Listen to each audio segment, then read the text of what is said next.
আমার ছোটবেলায় আমার মনে আছে, আমি মাদ্রাসার থেকে আইসা বারান্দায়, বাসার বারান্দার মধ্যে বসছি, মোড়ার মধ্যে। কুমিল্লা শহরে আমাদের বাসা ছিল।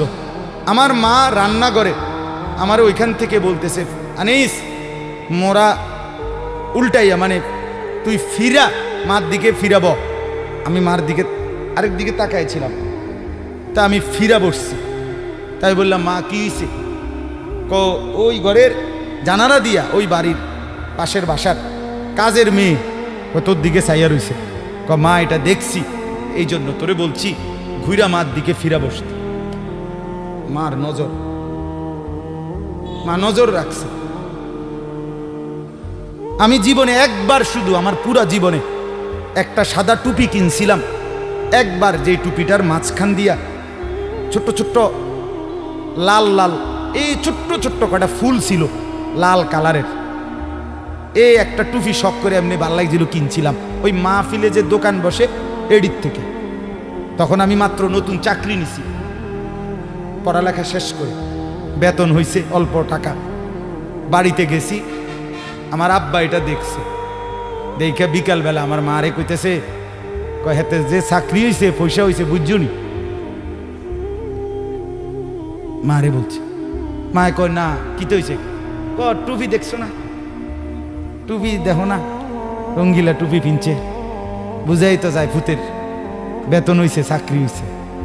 রাত্রে আসার পরে মা, আমি বাহিরের থেকে আসছি, আরে মা আমারে বলছে, ফুত তোর আব্বা মনে হয় টুপিটা পছন্দ করে নাই, সারা জীবন তোরে সাদা টুপি পরাইছে, তুই কিনলে গায়ে লাল ফুলওয়ালা টুপিটা কিনলি।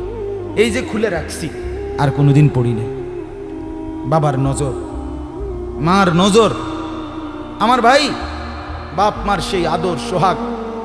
আমি জীবনে একবার আমার আব্বারে বলছিলাম, আব্বা আমি একটা মাদ্রাসার ব্যাপারে, যে আমি এই মাদ্রাসায় পড়তাম না, আমরা অন্য মাদ্রাসায় ভর্তি করার। আমার আব্বা বলছিল, ফুত পরের বেলা ভাত আমার ঘরে খাইও না, এক লোকমা ভাত মুখে দিবা না, বাইর তুমি কই ফিরবা তুমি বুঝো, ফরলে ফরো, না ফরলে ফিচে দিয়ে ফেরো, কিন্তু আমার ঘরের ভাত খাইও না। আমি যে এনে বলছি এনেই পড়তে হইব না। তো কানতে কানতে, চোখ মুছতে মুছতে সকালবেলা ভোরে চলে গেছি ওই মাদ্রাসায়।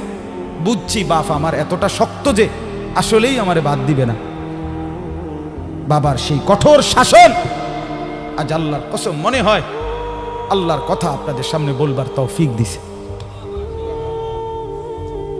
আজ মা বাপ গাফেল হয়ে গেছে, গাফেল গাফেল।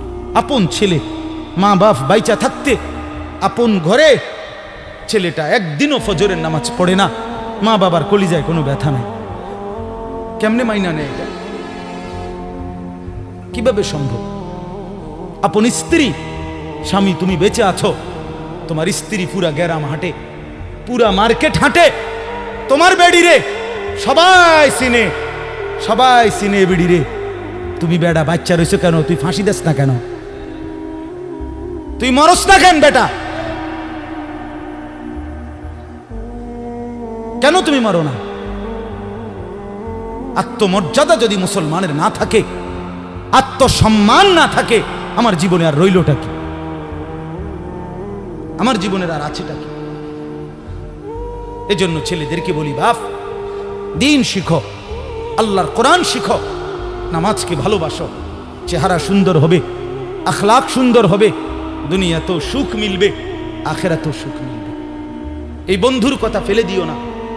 আমি সব সময় বলি যে তোমার ছবি দেখায়, নাচ দেখায়, উলঙ্গ দৃশ্য দেখায়, জিনা ব্যভিচারের রাস্তায় নিয়ে যায়, মদের বোতল তুলে দেয়, ফেন্সিডিলের বোতল তুলে দেয়, ইয়াবার ট্যাবলেট তুলে দেয়, আল্লাহর কসম এটা বন্ধু না, বন্ধু না, এটা শয়তান, ইবলিস, শয়তান, এটা শয়তান, এই হারামি শয়তান।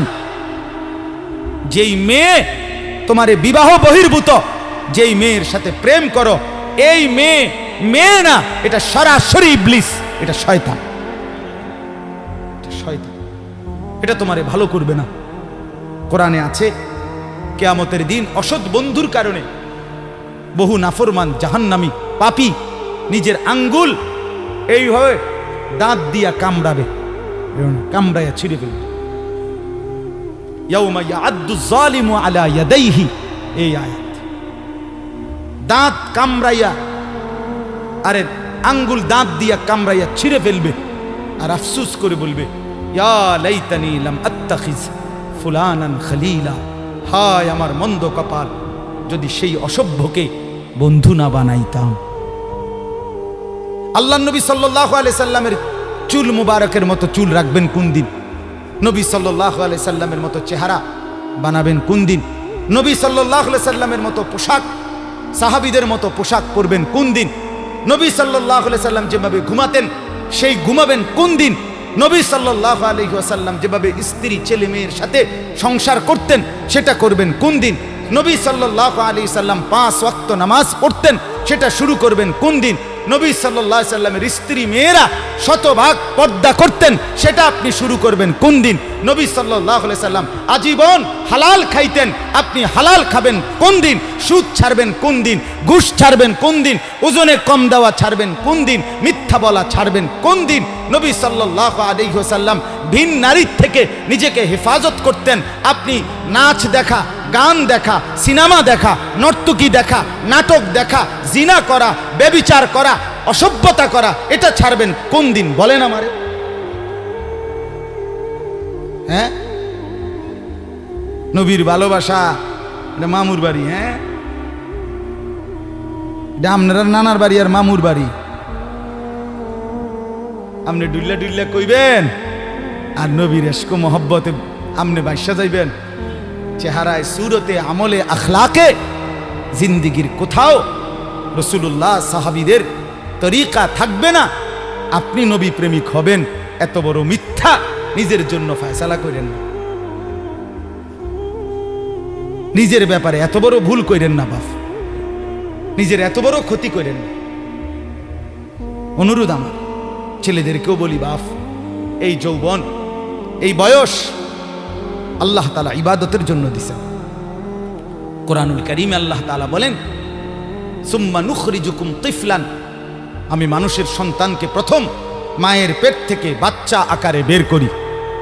সুম্মা লিতাবলুগু আশুদ্দাকুম, অতঃপর তার দেহে আমি আল্লাহ শক্তি দিতে থাকি, দিতে দিতে যৌবনে শক্তি পরিপূর্ণ করে দেই। তাহলে আল্লাহ তাআলা যুবককে শক্তি পূর্ণ দিয়েছেন, আল্লাহর কসম, শুধুই আল্লাহ তাআলার বন্দেগীর জন্য। যুবক মানে যৌবনের এই শক্তি আল্লাহর দেওয়া, আল্লাহর দেওয়া। আপনারা ভাবেন তো, কারো যদি 1 ঘন্টায় বা 2 ঘন্টায় 6 বার 7 বার পেটে অসুখ হয়, পায়খানায় যায়, এরপরে তো শক্ত সামর্থ্য যুবকটা বিস্তার শুয়ে যায়, ঠিক কিনা বলেন? আপনি বলেন তো, কেন বড়াই করছেন? আপনার কি হইছে? আপনার তো হাত খুললে গেছে, না পাও খুললে গেছে, না নাক ফুরে গেছে, কিচ্ছু তো হয় নাই। পায়খানা না বাইরিছে, দুর্গন্ধযুক্ত পায়খানা পেটের থেকে বাইরিছে। তুই বেটা এত দুর্বল, সামান্য পায়খানাই তোমার শরীর থেকে একটু বেশি বাইরিয়ে গেলে তুমি হুত্যা লাও, তুমি নি মাতবুরি দেখাও। এই অপদার্থ, তুমি অহংকার করো কেমনে? কথা বলেন, আমি বড়াই দেখাই কেমনে যে আমি সামান্য পায়খানা, এটার কাছে আমি এত দুর্বল? আমার কি বড়াই করা সাজে? তাহলে আমাদের প্রতি সেকেন্ডের সুস্থতা, আমাদের শক্তি সবল, এটা তো আল্লাহর দান। কার দেওয়া বলেন না? আল্লাহর দান। আল্লাহর দেওয়া সেই শক্তি, আল্লাহর দেওয়া সেই বল, আল্লাহর দেওয়া সেই সাহস, আল্লাহর দেওয়া সেই যৌবন, আমার ভাই কেন না ফরমানের মধ্যে ব্যয় করা? কেন? আমি একটা ছোট্ট উদাহরণ দিই, এই কোরবানি সম্পর্কিত উদাহরণ, একটু মনোযোগ দিয়ে শুনেন। ওই যে যেখান থেকে কোরবানি শুরু, আদম আলাইহিস সালামের 2 ছেলে হাবিল কাবিল, জানেন না আপনারা? আমি পুরো ঘটনা বলতেছি না। তো আল্লাহ তাআলা 2 জনকে বলছে কোরবানি দিতে, এই প্রথম কোরবানি। ওয়ালিকুল্লি উম্মাতিন জাআলনা মানসাকান, এই সূরা হজ্জের মধ্যে আছে। আল্লাহ তাআলা বলেন, আমি প্রত্যেক জাতির জন্য কোরবানির হুকুম নির্ধারণ করেছি, একেবারে প্রথম থেকে, আদম আলাইহিস সালামের জামানা থেকে। তো আল্লাহ তাআলা বলেন, ওয়াতলু আলাইহিম নাবা আবনাই আদম বিল হক, হে নবী, আদমের 2 সন্তানের কোরবানির ঘটনাটা আপনি সঠিকভাবে আমার বান্দাদেরকে শুনান, কোরআনে আছে। তো এই আদমের দুই ছেলে হাবিল কাবিল ইজ কাররাবা কুরবানান, আল্লাহ বলেন তারা দুই ভাই যখন কোরবানি দিলেন, ফাতুকুব্বিলা মিন আহাদিহিমা, একজনের কোরবানি কবুল হলো, আলাম ইউতাকাব্বাল মিনাল আখার, আরেকজনের কোরবানি কবুল হলো না। ক্বালা লা আকতুলান্নাক, এই কথাটা খেয়াল করেন, কথাটা শুনেন। যে ভাইয়ের কোরবানি কবুল হয় নাই তার নাম হলো কাবিল, আর যার কোরবানি কবুল হয়েছে তার নাম কি? হাবিল। তো এই কাবিল যার কোরবানি কবুল হয় নাই, সে তার ভাই হাবিলকে বলল লা আকতুলান্নাকা, আমি তোকে মেরেই ফেলব। নাউযুবিল্লাহ, এই কথাটা একটু খেয়াল করেন। কাবিল বলল আমি তোকে মেরেই ফেলব, হাবিলকে বলছে আমি তোকে মাইরালাম। মানে কি? মানে হইল আমি যেই নারীর প্রতি আসক্ত, নারীর লোভ, আমি তোকে মেরে ফেলবো প্রয়োজনে, এরপরও আমি যাকে চাচ্ছি আমি তাকেই বিয়ে করব। মূল কথা হইল এটা, নারীর লোভ কাবিলকে এ কথা বলায় ফেলছে, আমি তোকে মেরে ফেলবো, বিয়ে আমি করবই, আমি এই নারীকেই বিয়ে করব।